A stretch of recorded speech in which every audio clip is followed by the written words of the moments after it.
Hi everyone, Carina McLeod. For those that don't know me, I am the founder of Vendor Society and e-commerce nurse, and I live and breathe Amazon. So I spent over 7 years working for Amazon in the UK within vendor management, and have spent almost 8 years working with both sellers and vendors in North America and Europe, helping them understand and grow their business on Amazon. I love sharing information, my team loves sharing information, and so we've created this YouTube channel to help you as sellers and vendors grow your business on Amazon. We hope today's session will be valuable to you. It is based on how you can get started on Seller Central. So it's very much back to basics. It's for the beginners. For those that are more advanced, we do and will have more webinars coming up soon. So please subscribe to our YouTube channel to get more insights on all things Amazon, as well as sign up to our mailing list. If you go to ecommercenurse.com, type in your email, and we will then send out emails to you so you can keep in tune and up to date with all things Amazon, as well as receive some golden nuggets, which are always something that we love in the industry. So I hope you find today's session insightful, and we hope to see more of you. Today I'm going to be talking about how to get started on Seller Central. Now, this session is going to be focusing more on the beginner side of things. We will have a session that looks at more intermediate to advanced strategies later on, but today is more about focusing on how you actually get started and set up on Seller Central, and what are those steps that you need to take when first selling on Seller Central, as well as sharing some best practices as well with you all. So today I'm going to be talking first off about the difference between seller versus vendor, as sometimes the waters can get quite muddy there, and so I just want to make sure we're clear on the distinction between the two platforms. We'll then talk about the basic setup, as well as generating sales, and then we'll finish off by talking about best practices. So first off, let's look at the differences between seller versus vendor. So if we look at vendor, now when you're a vendor, and most of you, a number of you will actually be vendors already, as this is a webinar that's focused around our members of Vendor Society, and really the reason for us creating this webinar is because there's been lots of events recently that have concerned a number of vendors as to what does the future look like for them as a vendor, and whether or not that means they're going to be continuing as a vendor, or is there a possibility that Amazon might pull that plug, and what does that mean? And many businesses know that, or have been considering, the contingency or a backup plan, which is very much creating an account with Seller Central. Now, not all of you watching this webinar will actually be vendors. You may also be new completely to the seller side of the business and want to know more. But for those that are familiar with the vendor side of things, you'll know that you take on the vendor side, you're taking on that role as a manufacturer, a distributor or wholesaler. And on the seller side, you're taking on that role as a retailer. So what that means is, as a vendor, you're selling direct to a retailer, and in this case the retailer is Amazon, and so Amazon is your customer. And then on the seller side, you'll be selling direct to consumer, so the customer, the Amazon customer, not Amazon itself, but their customer on their website will end up being your customer. Now, you'll find the difference between that for the customer is that on the website, if you're selling via the vendor side, there'll be a badge that says sold by Amazon, and on the seller side, it will be sold by seller, and the seller will be whatever name you have registered and shows up on your account. And then the other side of things on the vendor side, it's all about ownership. So Amazon then takes ownership. Amazon's buying inventory, and so they're purchasing that inventory. They own that inventory, and then they take ownership of effectively those products and how they display them on the website. And then on the seller side of things, the seller is taking ownership. So they own that inventory until the goods are sold. And as you know, you'll be selling via Vendor Central or Seller Central. Now, key differences really with the vendor side compared to the seller side is it's all about, as I mentioned, ownership. So if you're a vendor, Amazon is going to decide what retail price they set the product at.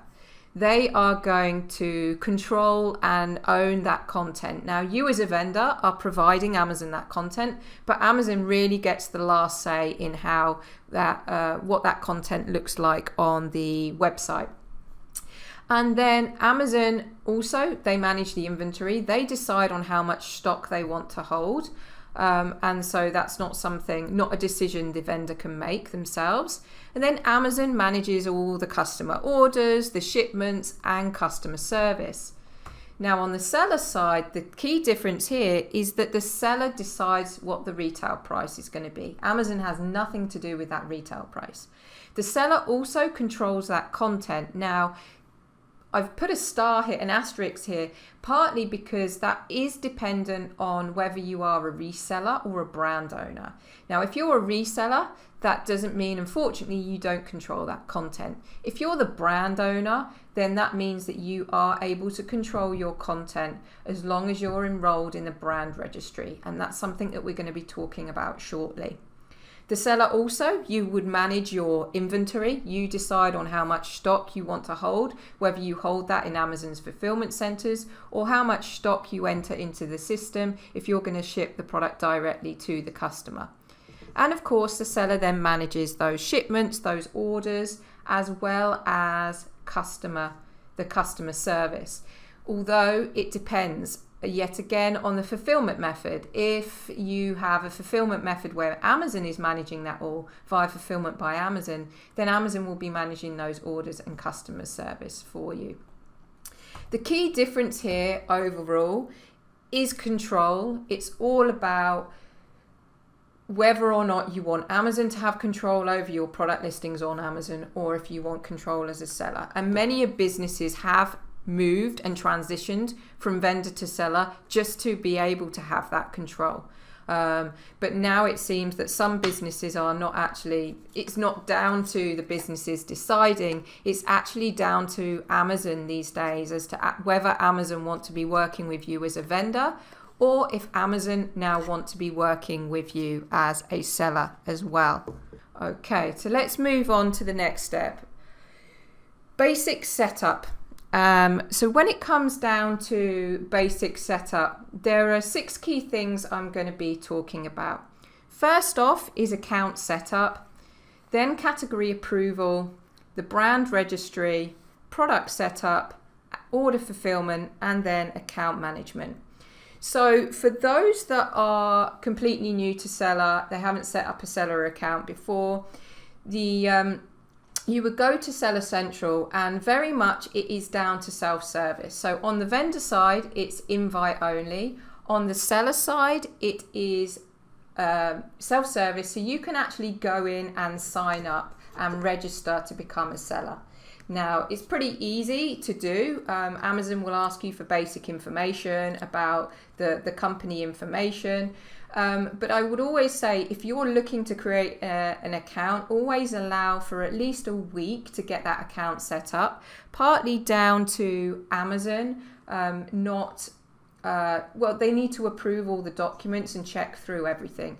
So if all of a sudden, let's say you want to launch a product and you want to launch it in a couple of days, you just need to bear in mind that there is going to be a time delay in terms of getting that account set up. So just make sure that you plan for that. Now, there are account managers in Europe and in North America that do help you with onboarding. And if you want help, sometimes you can get around it by, instead of registering directly via this system, you go to the Contact Us on this within this site here, and it will ask you to fill in information about the account, the size of the account, and what product category you're in. And then it's a bit of a waiting game. You'll then have to wait for somebody from the seller team to then contact you. It may take a number of days. You might not get a response, but if you want to try and you have the time, sometimes it's good to do it that way, partly because then you might get there's a possibility, depending on the size of your account, that you could get an account manager to at least help you with the onboarding stage, which is always good. As you know, having somebody to speak with at Amazon always helps, especially if there are any issues that need escalating. Now, within some product categories, you do need category approval. Now, this varies depending on North America or Europe. The examples I'm sharing here are for North America. What you'll also find is sometimes the product category doesn't actually appear here, but when it comes down to you setting that product up, it will all of a sudden say that you don't have you're not approved to sell in that category, and it will then give you a link on how to get category approvals. So this is quite generic, but you'll also find that there are some subcategories that you'll need approval for as well that aren't mentioned here. Now, the category approval can sometimes be a bit of a challenge, partly because Amazon are very strict on what documents they need. If you're a reseller, they'll be asking for different documents compared to if you are the brand owner. And the key thing here is just make sure that you read through, and everything that Amazon is asking for, you are providing. And if Amazon are requesting anything such as an invoice, that all the information such as the name and address all links to the registered information on the account. That's what they're going to be doing. If there are any discrepancies with the data on any of the documents you're providing compared to the data that you have registered your account with, that's going to possibly cause a rejection. And sometimes with Amazon, with category approval, it's a bit of a yes and no, as opposed to, oh, this doesn't work, this document didn't work, how about you change it and could you provide this? So unfortunately, you don't get much information if your document is rejected. So make sure you try and get all the documents correct first time round. We then move on to the brand registry. Now, if you're a vendor already, you will be probably familiar with the brand registry. And really, Amazon introduced the brand registry a year or more, 2 years ago. And the idea is this is a service for brand owners where they enroll their trademark. And what that means is it gives that brand protection over intellectual property infringement, protection over violations to their product listings, and protection over content as well. And so this is something that if you are a brand owner, and even if you're a vendor and not yet sure whether you want to move over to the seller, make sure that you are enrolled in the brand registry. It is very important for you to do this. This is something that Amazon are focusing heavily on as well, and even pushing some vendors in the US where if they're not registered with a brand registry, some vendors have actually lost their right to be smaller businesses to be a vendor on Amazon as they are not regarded as a brand owner. So just make sure you do that. Now, when with the brand registry, the great thing is it's down to the benefit here is the controlling of the content. If you're a reseller, unfortunately, the brand registry won't apply, but it's if you're a brand owner, it will. And it means you can start controlling your content. Now, what has typically happened in the past is when it comes down to content, the content on the vendor side has always set precedence over the seller side. Now, the idea is with the brand registry is that will be changing. And so the content that you have on the vendor side or the seller side, neither will take precedence. What will take precedence is if you are the brand owner. And if you're the brand owner and you uploaded that content on the vendor or the seller side, then your content will then set precedence. although there are still a few niggles with that, and that doesn't always happen, but that is the idea. Then when it comes to setting products up on the seller side, so there are two ways in which you can set the products up. You can do it as individually or by bulk, and it really depends on the number of products that you are setting up as to whether or not you go bulk or you do it one by one. Now, also, you can set products up in two other ways. You can set products up with all the bits of data, bullet points, product description, key search terms, all the specifics, or you can just set up a product using the UPC or EAN. Typically resellers will just upload products using the EAN or UPC because they're just going to use the content that already exists in the catalogue. And brand owners will set the products up completely because they want to have all that content locked into Seller Central.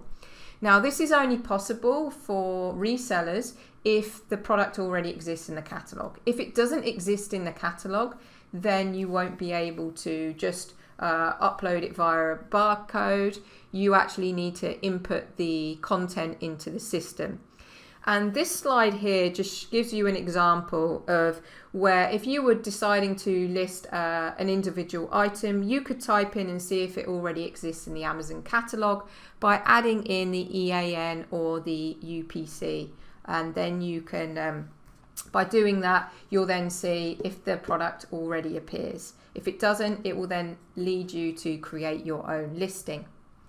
Now, with the individual product setup, you can, if you type in an EAN, it will bring the product listing. If you typed in, I gave you an example of Barbie. I'm clearly, I've got dolls on my brain right now. And so here you'll see a number of different items have come up. Let's say if, for example, the item that I wanted to list was the first item, I would just click on where it says show variations, and then it will give me an option to then set that product up and basically add to the current content. And you can, as I say, you can add in the basic information just as the SKU or retail price, or you can start adding in bullet points and a lot more content and via the advanced view. You can also do this via a bulk upload. And in this screen here, you'll see that you first off can create your own inventory file. So what that means is you create an Excel file where you will download and then you will be able to input that, then input all the data into. So you're able to go through and select the most appropriate category to your products. Once you have done that, you download the file, you complete all the data fields, and Amazon gives you some instructions. As you know, for those that are experienced working with instructions from Amazon, sometimes it can be a challenge to understand and work with those Excel spreadsheets. And we're definitely here as a business to support you if you have any questions around that. But if you're already a vendor, you're probably familiar with the world of Excel when it comes to creating products. So it's very similar to the vendor side of things. Once you've completed that, you just upload the data into the system, and then those products will then go live on Amazon. A key thing here is that if once you've set up a product on Seller Central, products go live immediately. Or if not immediately, we're talking about a 5 to 15 minute delay. And that happens with edits as well, especially if you own that content and there are no issues where the content isn't updating. And so very different to the vendor side, although the vendor side is changing, and we have seen that there are a lot more real-time edits happening and products being set up more immediately. This is also an example here of a product listing, and it's very much similar to the vendor side. It doesn't differ. For those that are new to Seller, this is typically the information that you want to ensure you have inputted into Seller Central. So the key pieces of information here where are the title, the bullet points, the images, and there'll be a product description further down the page. So nothing really changes. If any of you on the vendor side are optimizing your listings, the strategies remain very similar. There are a few differences in terms of how many characters or bytes you can use in the bullet points and titles, and this is partly down to ownership, which we spoke about earlier, where Amazon will be, you might find that on the vendor side, Amazon have edited your content.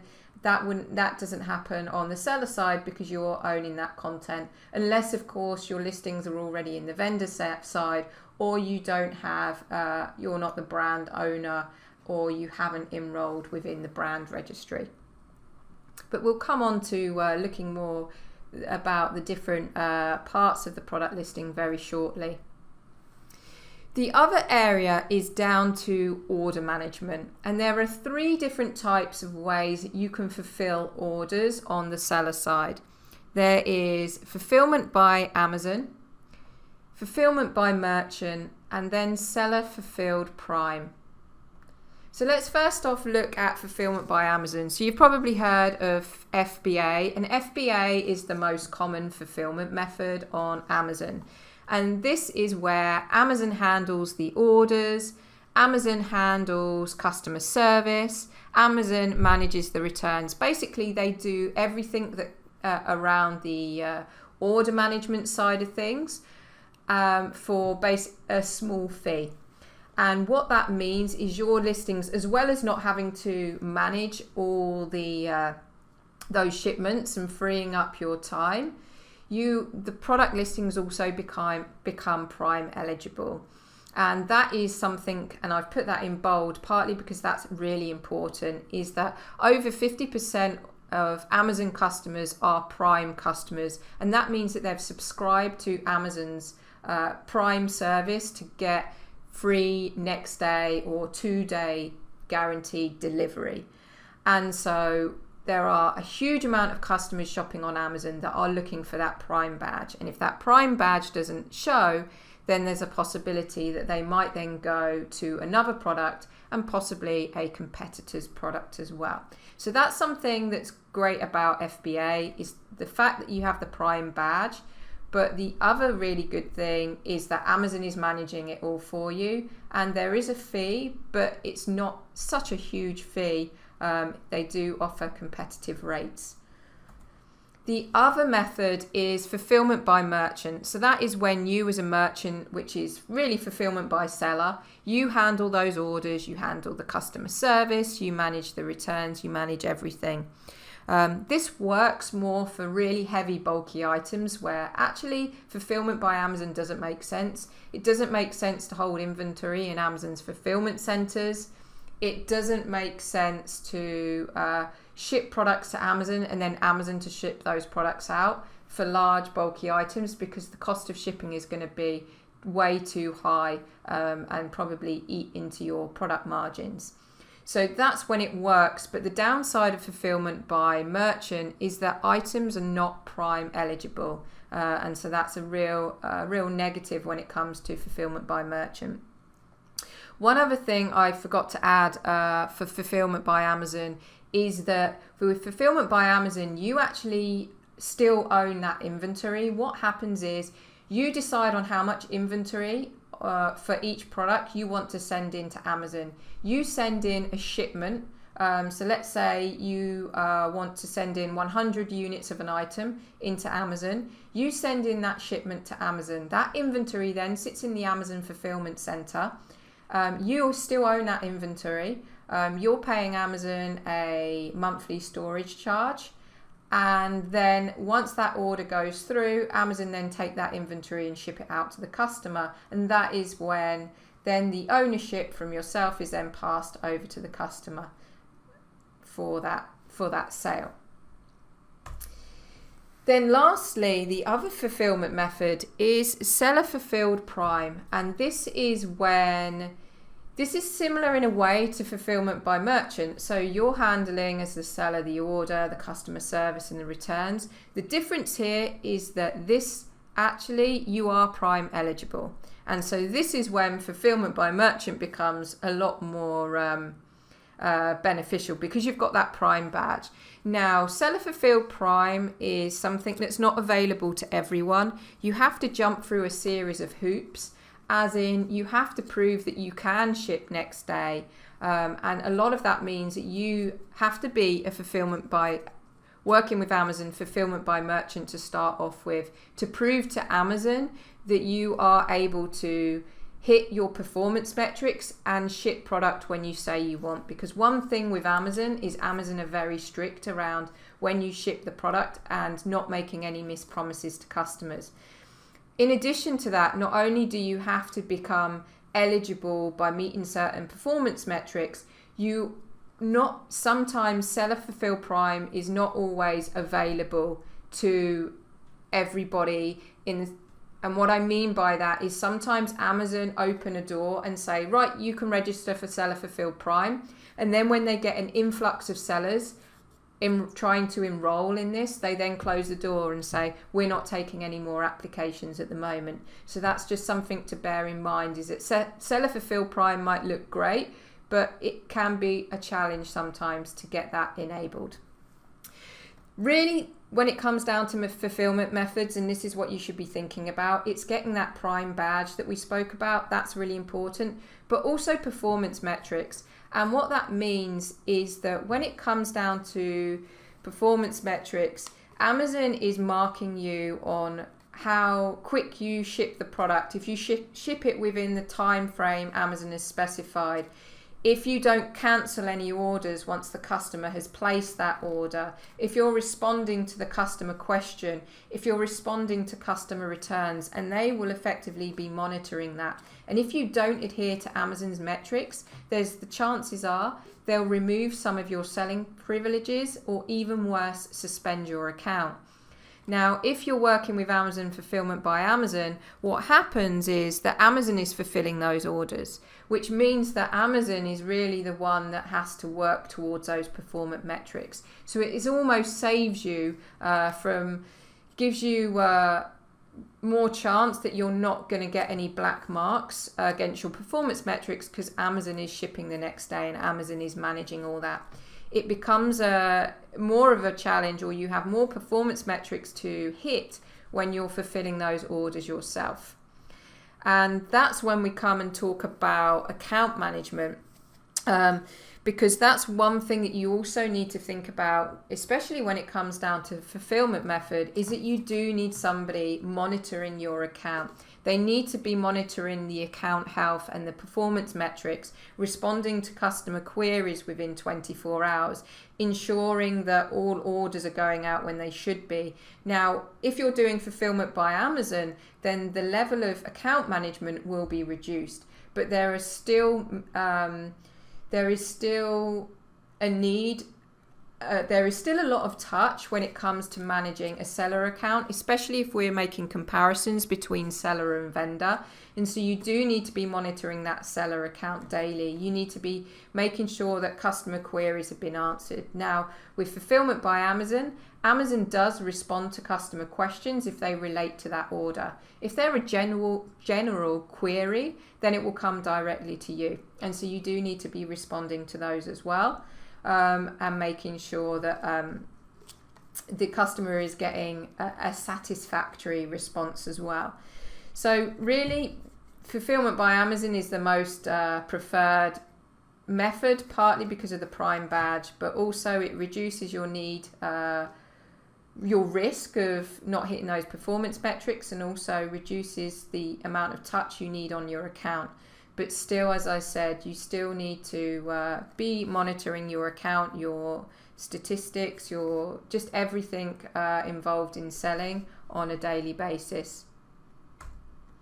Now, then it comes to generating sales. So it's all well and good you getting your product set up on Amazon, but actually what happens is that doesn't necessarily generate the sales. And so to generate sales, you then need to focus on traffic and conversion. And basically the sum really here is traffic plus conversion, or actually it's traffic times your conversion is going to equal your sales. So these are the areas that you need to be focusing on once you've got your account set up on Seller Central. So first off, we'll look at internal traffic. And internal traffic here, this is an example of the search results page that most of you will be familiar with. Now, internal traffic can be divided into two. It can be divided into paid. It can also be organic as well. And years ago, traffic was only organic. But now most traffic, a lot of the traffic is coming via paid. And as you see here, the first two items that appear in the search results page, if a customer comes on and types in kids dolls, are the sponsored products. And this is paid for traffic. Then at the top in this prime real estate here, this is also a sponsored ad, a sponsored brand. And so this is, you can see, if you were a customer that comes on to search results, your eye, the way you'll be viewing this page is all taken up by sponsored ads and paid traffic. So that is something to make sure that you are looking into, because if you're not doing that, your competitors will be doing that. And so that is going to drive a huge amount of traffic to your listings. And then you'll see after the sponsored ads appears the listings that appear in search results that are organic. And this is all based on search on ranking. And how it works is items will rank high the more they sell. Now, they'll also, it's not just down to that, it's also down to those items being relevant to that specific keyword. And relevancy is something that is very important to Amazon. And so what that means is if a customer types in kids dolls, your products have appeared in search results, a customer has clicked on that and that's converted into a sale, Amazon systems will see, yes, that keyword is really relevant to that product. The more sales you get on that keyword, the more relevant it appears. If for some reason your product was appearing in search results for that keyword, customers may have clicked on it, might not have clicked on it, but if they did, it just wasn't converting into a sale. The Amazon systems might not then detect that as relevant. And that then affects where, if your products will appear in search results for certain keywords and how well, they'll be ranking as well. So really, to appear high up in search results, your product needs to be relevant to that keyword and you need to be selling a lot of product as well. So it needs to be a top selling product. You then also have external traffic. And so with external traffic, you could be driving traffic from social media to your product listings, to your brand store if you have one. And that really helps accelerate. Some businesses are very dependent on internal traffic, but actually, especially when you have a new product and you're newly set up, it's good to give additional traffic. And if you have a huge following external to Amazon, then it's definitely worth driving some of that external traffic over to Amazon. Another way could be via display advertising, and display advertising can be via, you could be doing display advertising with Google, although often if you do that with Google, you'll be driving traffic to your website. There's also display advertising that Amazon does as well. And then there's email marketing. So you might have a huge mailing list and you want to drive traffic to your product pages or your brand store, and you can do that via email. So it's good to both focus on internal, but also if you have that external traffic, think about sending it over to Amazon. If you don't want to compete with your website or you're selling to other retailers, then you don't have to be doing that all the time. You might just want to do it on as a one-off now and again. Then there's also looking at conversion. And so key areas for conversion, and again, for those that are similar to vendor, you'll find that what I'm talking about on the conversion side of things are very similar strategies to what you would apply on the vendor side. You of course want to have your product listings with all the bells and whistles, and as you can see here, making sure that you have a title that is very compelling and attractive to the customer. You want to make sure that you have you've got the bullet points are customer friendly, they're answering the customer questions.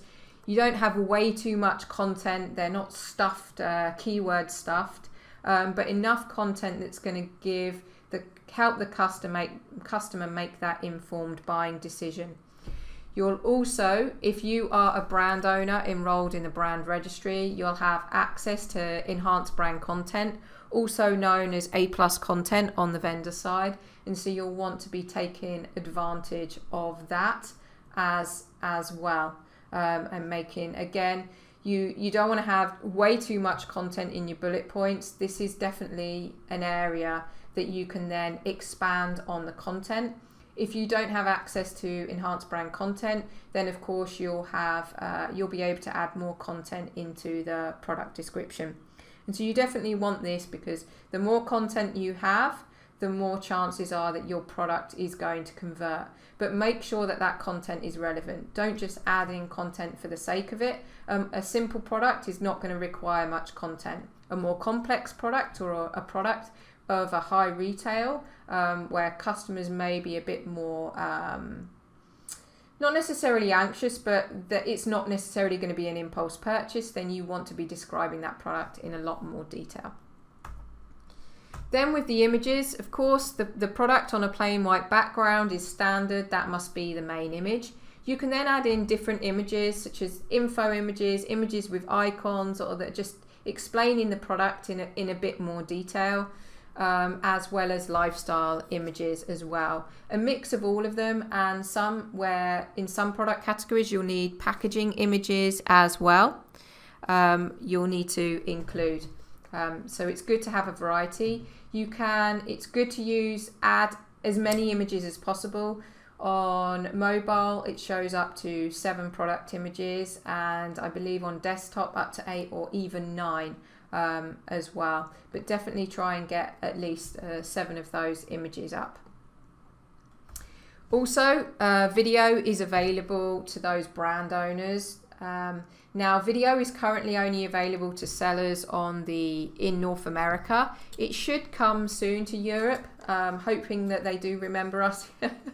That we also want to optimize the listings there in Europe. It does come a bit frustrating that feature isn't there. But it has been in beta in the US, and so that is being widened out to all those that do have access to enhanced brand content, and so hopefully will be available to sellers in Europe very soon. There's also other factors you want to make sure is that you've set the right retail price as well, and this is a good example because it looks at 3 things. It makes sure that it's got a competitive retail price. A coupon has been added. Coupons are working really well, partly because that little coupon badge there shows in search results, and it's almost having that similar effect to how that badge for Amazon's Choice or Top Seller appears. Customers are scanning through the search results and they're clicking more on those items where they can see a coupon. And it's kind of that they feel that they're getting some kind of additional reward if they purchase the product from yourselves and are able to claim a discount via a coupon. In addition, this is an item that is very applicable to subscribe and save, and so a customer could actually sign up to subscribe and save, and then they'll get a 5 to 10% discount for signing up and being loyal to that brand. In addition, another thing that is extremely important, as you'll know, is product reviews as well. Product reviews are key. Customers do care. They do read them. Verified reviews are very important, are more important, as well as when it comes down to how helpful that review is as well. And so it is very important that you are going out and you are getting reviews from your customers. Now, that can be a challenge with Amazon. Because Amazon are very strict. It's not that you go and ask your friend to write you a product review. Definitely not. That goes against Amazon's policies. Amazon does send out emails to customers asking them to write a review, but they don't send an email out to every customer. It's to those customers that they believe, based on their systems and their system intelligence, tells them, okay, these customers are more likely to write a review. They'll go after those. There is also the early reviewer program on Seller Central that you can sign up to. Again, this only applies to North America, but it is being introduced into Europe. We haven't yet been given a date, but we have been told it is coming to Europe. Now, unfortunately, if you're a vendor, you're probably thinking about the Vine program. Vine doesn't currently exist on Seller Central. It is the early reviewer program. And the key difference here is an early reviewer program. What that means is that basically Amazon will send out an email to those customers that are most likely to write a review, and they offer them a discount. I believe it's $5 or $10 off of like a coupon that they can apply to any of their next orders in exchange for writing a review. This only applies to the first 5 reviews, and once those first 5 reviews have been applied, then it's no longer applicable. It's just to really help launch and get products started, and it costs about $60 for that to be listed as well. We don't know if Vine will come to Seller. We've heard rumors. We're hoping those rumors are true, but as you know, in this Amazon space, there's speculation, there's rumors daily. So who knows? Watch this space. And then lastly, we can talk about and look at best practices as well. Before I do, I'm just going to answer a question that we have, which is subscribe and save something open to all, or something you need to earn access to? Are there fees tied to subscribe and save? Great question. Subscribe and save is applicable to certain products. It only makes sense with certain products, but with Amazon being Amazon, you do need to be eligible. Eligibility changes all the time. The last time we checked eligible and signed up a client of ours for this, they needed to be working with Amazon for at least 90 days. They also needed to have, the products needed to have at least, I believe, product reviews with a rating over 3.5. And they needed to be hitting certain performance metrics as well. And so if you want to enroll in that, you would go to your settings in Seller Central. And if you go to those fulfillment settings, you'd also need to be fulfillment by Amazon. If you go to those settings, there'll be an option to enable subscribe and save. If you then enable it, it will then let you know if you're eligible. If you're then eligible, you're then able to you would be able to enroll products, and it's done at an individual product level. So if you have 10 products in your range and only wanted to enroll 2 products, you can do that. In terms of a fee, there isn't a fee that you need to pay to be part of the scheme. All it means is that you just have to, if a customer comes on and they get that 10% or they get a 5%, that discount is something that you would pass on to the customer. So Amazon is not giving the customer that 5% or 10% discount. That is something that you will be providing the customer, and that also can go up to 15% as well. So if you're doing that, as long as you know that you have you have enough margin to be able to offer that discount, it's definitely worth it. You get ongoing orders, it's getting customer loyalty, and we've definitely seen an increase in sales for those products that are relevant to subscribe and save. So then finally, best practice. So of course, 5 steps to get started are opening an account, getting category approval, listing those products, creating a shipment, and going, and then you're ready to go live.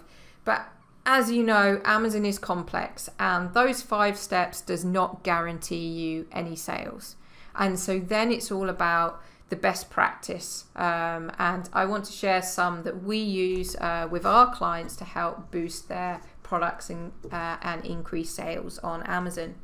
So first off, it's all about product optimization. And we looked at some of the content. It's about making sure that your content, your title, and your bullet points, your product description are all optimized for search and conversion. Now, search means that just all relevant keywords are included in the title, in the bullet points, and the back-end search terms. All of those features are indexed for search. Now, that doesn't mean just chucking in loads of keywords into the title. The title needs to be coherent, and it also needs to be relevant. So if the item the customer's searching for kids dolls, they're going to want to see that, it's probably going to be obvious for the product image, with the product image, but they also want to see that in the title to just confirm that that's what they're looking for. So there are certain keywords that you want to make sure are in the title, and it also does help with search and the products appearing, because Amazon are indexing those keywords. But then you also don't want to, as I say, chuck in too many, because that title needs to convert. It's going to appear in search results, and the customer is going to be looking on that, and you want that customer to click. An overly long title is not going to make that customer want to click on the title. It needs to stand out. It needs to answer the customer's question straight away so they click on it. You can then expand with the bullet points, but as I said, don't overdo it on the bullet points. The bullet points need to be customer friendly. They need to focus on the benefits, what it's going to bring the customer, and answer those customer questions. If you then have loads of additional keywords after that, chuck them in the back end in the search terms to avoid just overdoing it on the keywords in the text that then becomes incoherent and not customer friendly. The other thing with product optimization is then adding enhanced brand content, as we spoke about earlier. It's also about adding product images and all those additional product images that I mentioned, as well as adding in video. And then we talk about point 2, which is enrolling in the brand registry. So as I mentioned with the brand registry, you want to, if you own a brand, enroll in the brand registry. If you haven't done that yet and you're a vendor, do that today. That's something that is very important, because by enrolling in the brand registry, not only does it mean that you are going to own that content, it also means that you're going to be able to access things such as enhanced brand content, the early reviewer program. These are features that are not available to all sellers, and so that may change. But Amazon are constantly looking at introducing more marketing tools to brand owners as supporting brand owners. So that's definitely key to enable you to enhance your listings. Make sure that you are thinking about selecting a Prime eligible fulfillment method. Now, I know for those, and I've seen a question that's come through on heavy bulky. That becomes a challenge with heavy bulky, especially if the applications for seller fulfilled Prime are not open. But if you do have heavy bulky and fulfillment by merchant is the only fulfillment method, then that's really, unfortunately, you don't have any choice, but just make sure you're keeping a lookout for seller fulfilled Prime. And sometimes they have a waiting list that you can add yourself to as well, because that will definitely help. You then want to define a pricing strategy. So that means if there are other resellers selling your product, what's your strategy? Do you want to compete with other resellers? If so, how low are you willing to go? Or are you going to sell at full retail price, or are you going to sell, for those in the US, at MAP? And you really want to be clear on that, because you can find yourself competing and then sometimes competing so much that you don't end up making any money. So you want to be clear on what your strategy is. if you are going to be out there competing, there are third-party tools out there that can automate your pricing. So you can add in a low price, and you can also do this on Amazon, how low you're willing to drop the retail. And if another seller drops their retail, then your retail price will automatically drop, and that will keep happening until you get to the lowest price that you're willing to sell at. So you can implement your pricing strategy into the system to be automated. Then we've spoke about reviews. So it's key that you think about signing up to the early reviewer program. That's great. I know for those in North America, fingers crossed, we don't have to wait long in Europe, and that is implemented very soon. It's then setting up promotions, and as I said, we've seen huge results with coupons, so partly down to that badge appearing in the search results, so have a think about that. And also subscribe and save that we talked about if it's relevant to your products. And then lastly, creating sponsored ads. So as you saw with the search results example I gave you, sponsored products, sponsored brands all appear in prime real estate on the search results page before any organic listings. If you don't create sponsored ads on your product list, on major keywords for your products, or even niche keywords for your products, your competitors will. And so you want to be having sponsored ads running for all relevant keywords for your products to really capitalize on driving that traffic to your product listings. So hopefully those are good tips. Hopefully today I've been able to give you some insight into getting started on Seller Central, getting your account set up, and then some tips on how you can generate sales. We will be running some sessions over the next few months on some more advanced techniques as well, where we really get more in depth with those best practices, which I just touched on today. Don't want to overwhelm you all with content for those that are new to Seller. There's a huge amount of content out there. And now it's down to question time. So I believe I've been answering the questions throughout today's session. So I can't see that we have any more questions. So hopefully I've been able to answer everything today.